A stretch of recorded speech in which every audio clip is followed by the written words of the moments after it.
किसान भाई, इस समय ज़्यादातर जो मक्के की फसल है उसके जो भुट्टे हैं उनमें दानों का भराव देखने को मिल रहा है।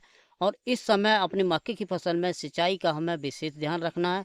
हल्की सिंचाई हमेशा आप शाम के समय करते रहें।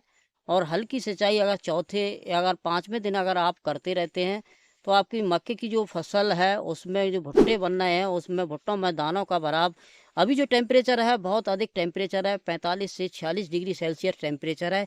इस ज़्यादा टेम्परेचर में किसान भाइयों आप अपनी मक्के की फसल में नमी बनाए रखें, क्योंकि जब भुट्टों में दाना बन रहा हो उस समय अपने खेत में अगर नमी बनाए रखते हैं तो भुट्टों में दानों का भराव अच्छा देखने को मिलता है, दाना मोटा देखने को मिलता है।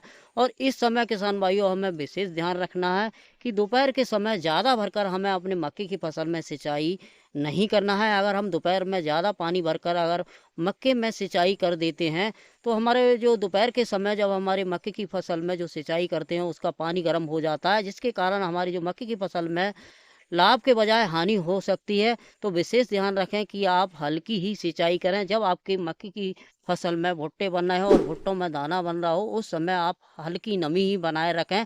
और शाम के समय हो सके तो ज़्यादातर शाम के समय ही सिंचाई करें। तो किसान भाइयों, इन बातों का विशेष आप अपनी मक्के की फसल में ध्यान रखें।